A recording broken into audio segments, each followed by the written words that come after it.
Today, we're going to be diving into Sacramento's most sought-after luxury neighborhoods. These areas are considered some of the most affluent places to live throughout all the Sacramento region. So whether you're looking for top-tier schools, stunning views, or just that luxurious lifestyle, I believe these areas truly have it all.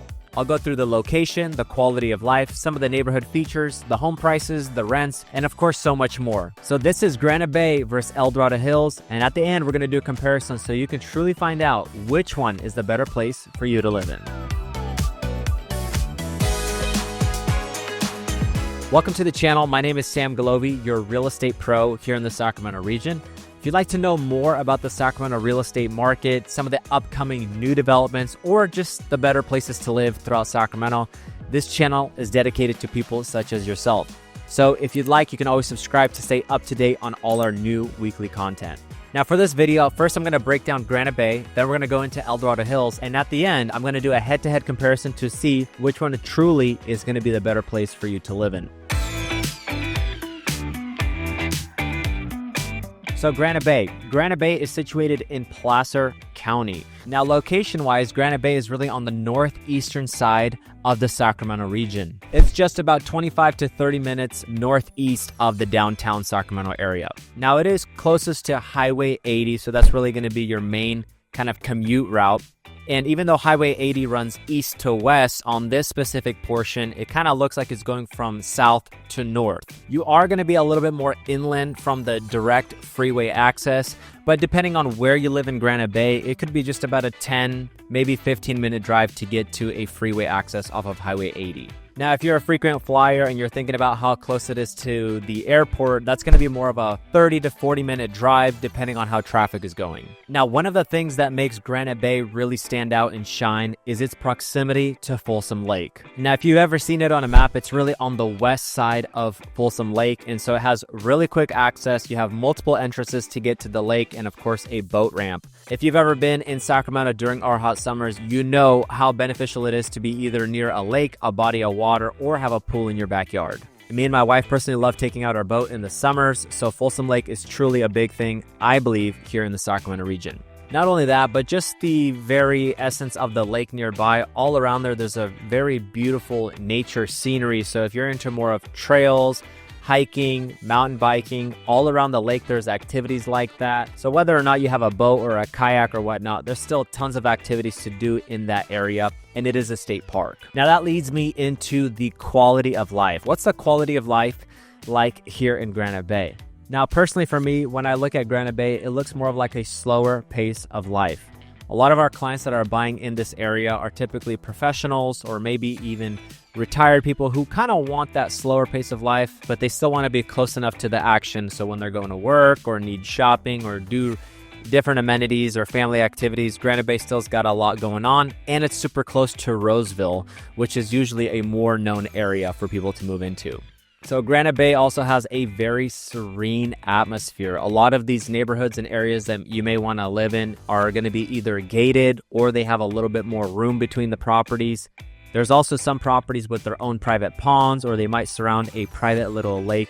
So it does have a really beautiful nature setting in certain parts of Granite Bay. But it's also a fairly quick drive up to areas like Auburn, which is more prominently known for like the foothills. You have a lot more trails in that area, a lot more hiking, and also there's the American River that runs through there.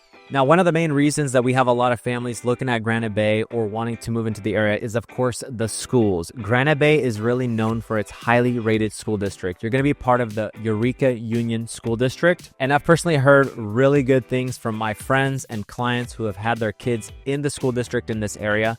Now, you always want to do your own research, and it does depend on where exactly you buy in Granite Bay. So the schools can shift a little bit, but overall, it's considered to be a very highly rated school district for the Sacramento area. And a great reference that you may want to check out is going to be greatschools.org, where you can search on different schools and school districts in Sacramento. Granite Bay as an area caters to young professionals, but also families who are looking more for a quiet yet upscale lifestyle. And one of the main reasons for that is its proximity to hospitals. So just in the area, East Roseville is really close to Granite Bay. And in Roseville, you have places like Sutter Hospital and also Kaiser. So being next to the hospitals really attracts a lot of professionals and medical professionals who want to live close to the hospitals. Now, when it comes to the type of neighborhoods and real estate, there could really be a huge range. Now, you could go from really affluent luxury estates in private and gated neighborhoods that you have to go through security just to get in. You could also get properties where it's got acreage and it's really kind of settled on its own, where you have a little bit more privacy and maybe not even see a neighbor nearby. But also you have some more suburb living in the area.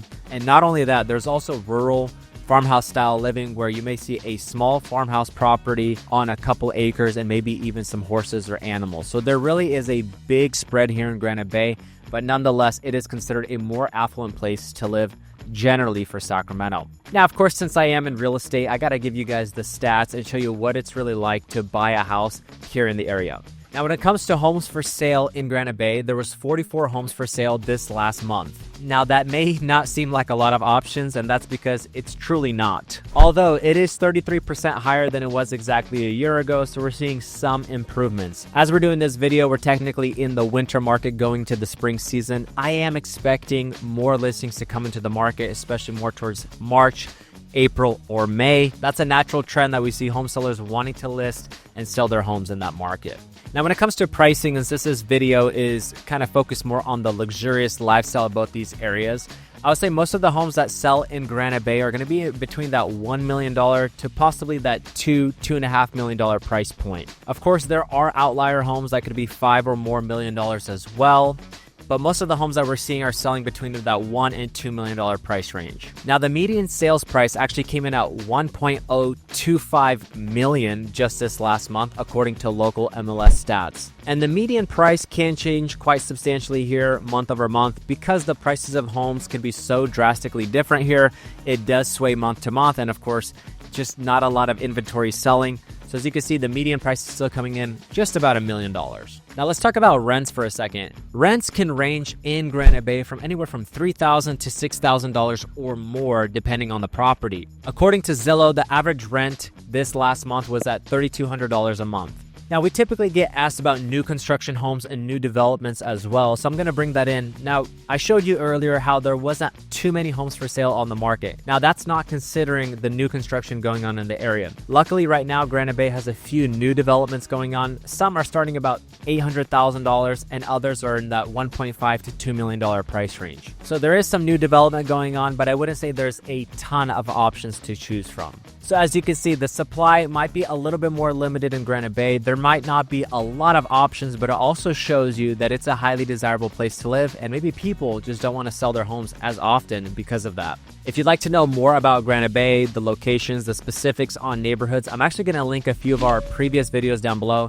So if you'd like to know more about Granite Bay, make sure to check those out. And I did want to make a mention, if you're considering moving into the Sacramento region, maybe you're already local and just looking to sell and buy a home or get into a new home, or maybe you're even from out of town and looking to relocate into the area, this is something that we help people with all the time. And if you need help on your next transaction here in the Sacramento region, please don't hesitate to reach out. You can always find our information. It's right there down below.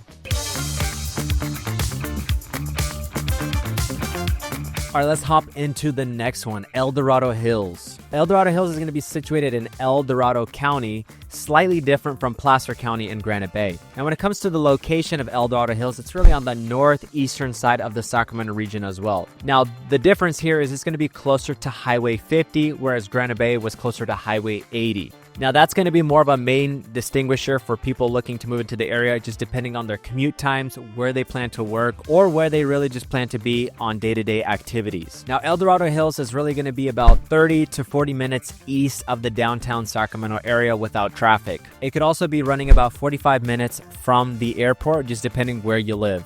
Now, one thing I'll make caution of here is that Highway 50 can get pretty jam-packed closer to central Sacramento and the downtown area. It's been going through a lot of construction over the last few years, and in my personal opinion, I don't really think it's going to end anytime soon. So that's one thing to consider if you're going to be commuting to those areas frequently. Now, on the flip side of that, if you don't really think you're going to be driving through those areas often, it really probably isn't going to matter much to you. Now, one thing that people love about El Dorado Hills is just really posted on the outskirts of the Sacramento region. It's really kind of the furthest border of what would be considered maybe Sacramento.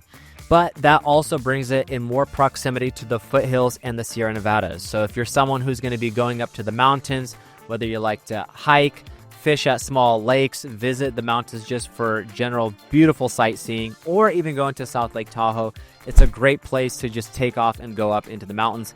Especially right now as snowboarding and skiing season is going on, it's a great location for something like that. Now, even though El Dorado Hills is kind of known as the Beverly Hills of Sacramento, and it's really got this more affluent name to it, and a lot of people know it even if they're not from Sacramento. So it's kind of been known to be a more luxurious place to live. But it's not only that. We've also had clients and friends looking at properties here in the area that are a little bit more rural and separated, not as close to all the busyness and the hustle and bustle. So if you're looking for something like that, something a little bit different, I think El Dorado Hills can offer that to you as well. Now, one of the things about El Dorado Hills is it does offer more hillside living. Now, this creates more opportunity to get a property with some beautiful, stunning views, especially of the sunsets, just depending where you buy. Now, there's pros and cons with that even though you may get a beautiful view, your lot may not be as flat if you're looking to do a special pool or pickleball court or something like that. But that's one thing about El Dorado Hills is it does have opportunity for properties on hillside living. Now let's get into more of the quality of life of El Dorado Hills. Of course, we know it's a more luxurious place to live, but just like Granite Bay, it also offers some really great recreational opportunities. I know El Dorado Hills to be a great place for trails and kind of access to nature, so if you love that, it's going to be great.